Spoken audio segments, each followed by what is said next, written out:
Bonjour, aujourd'hui dans ce tutoriel de HTML5, nous allons voir qu'est-ce que c'est et comment utiliser les maps et plus précisément les maps area. Alors une map c'est tout simplement une zone de texte, une zone n'importe quelle zone sur une page HTML qui agira sur un élément de la page. Sans plus tarder, nous commençons avec le codage. Donc je vais de prime abord faire une image, ajouter une image. J'ai préféré faire une image rectangle avec un rectangle, un cercle, un polygone. Je vais vous expliquer dans un instant pourquoi. Mais auparavant, je dois faire ajouter cette image. Donc je vais l'appeler mon image.jpg. Voilà. Je ferme mon image. Voyons si ça marche. C'est bon, ça marche. Ensuite, je crée une balise map. Map, comme je vous l'ai dit, est obligatoire à écrire. Ensuite, il faut écrire un use map, c'est-à-dire utiliser l'idée ou le nom de quelque chose comme référence. Mais auparavant, j'ai oublié de marquer, de donner un nom à mon image. Name est égal à image. Voilà. Donc je vais faire un use map. C'est plutôt l'inverse. C'est d'abord un use map et ensuite une map. Use map. Et ensuite je fais un name égale image. Voilà, comme ceci. Je ferme ma balise et je dois mettre un dièse car c'est un nom, c'est un name. Voilà. Donc tout de suite, continuons avec une area qui est, comme vous l'aurez compris, une aire cliquable. Donc je vais faire une area. Alors il y a trois types d'area qui sont déclarés par area shape, comme ceci. Nous avons le circle qui est le cercle, le rectangle qui est le rectangle et le polygone qui est toutes les autres formes. Donc c'est pour cela que j'avais mis dans mon image un rectangle, un cercle et un polygone. Voilà. Donc je vais mettre dans cette area shape en premier le circle au hasard. Voilà. Ensuite à la ligne, au même niveau pour être plus lisible, les coordonnées. Alors les coordonnées du cercle sont précisées par les coordonnées du centre puis le rayon. Alors comment voir les coordonnées de quelque chose? Tout simplement avec Paint. Nous regardons dans une image, par exemple en introduisant mon image.jpg, nous allons regarder où se trouve le centre. Alors le centre se trouve à 325.100, on va dire. Voilà. Donc les pixels, comme vous pouvez le voir, sont en bas. Là, regardez bien, nous voyons donc, voilà, comme ceci.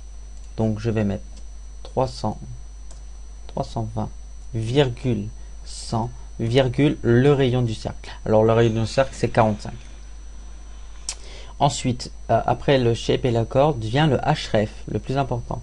Le href amène vers la page, une page dans laquelle, lorsque nous cliquerons dans l'area shape, donc dans la zone de cercle, en gros.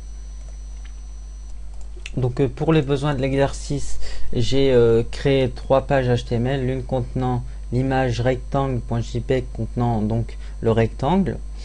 Ensuite, de même pour cercle et de même pour le polygone, enfin le triangle plus précisément. Donc je vais faire un href de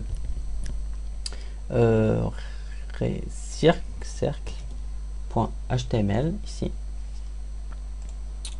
et je ferme ma balise. Donc voilà.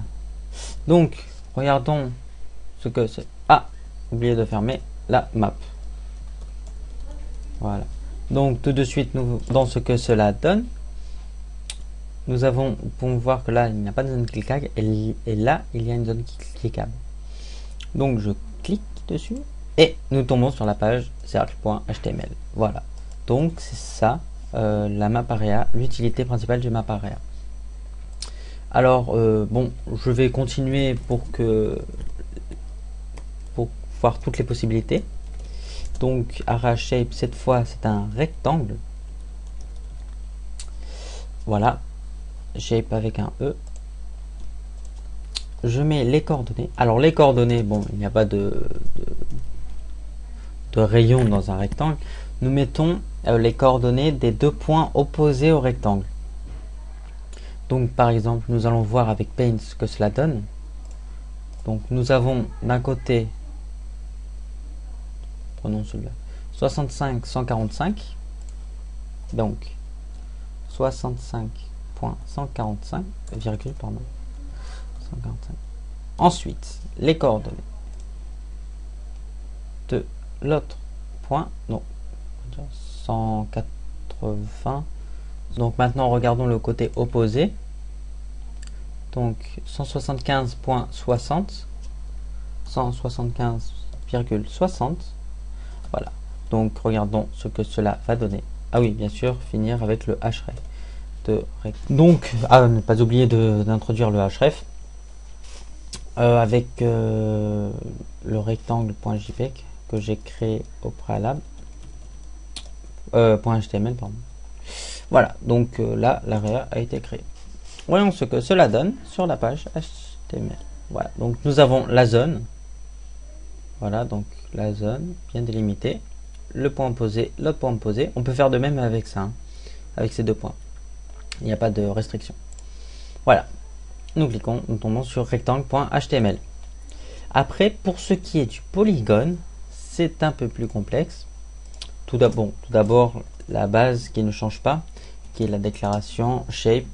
Cette fois, nous disons que ce n'est pas un rectangle ni un cercle, mais un poly, pour dire polygone. Voilà. Donc, continuons avec les coordonnées cette fois. Cette fois, c'est un peu plus laborieux et long dans le sens où les coordonnées correspondent à chaque point.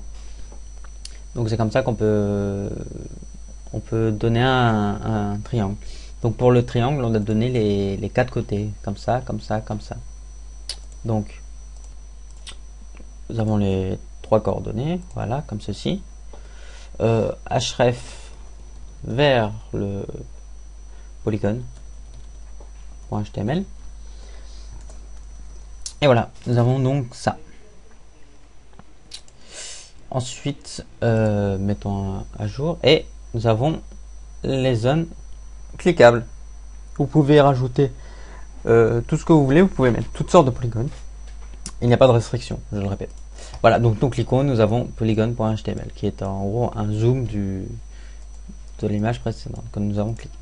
Voilà, donc j'espère vous avoir aidé à comprendre et à maîtriser, à bien maîtriser les maps area, qui est très utile et qui permet une certaine ergonomie sur internet. Voilà, merci.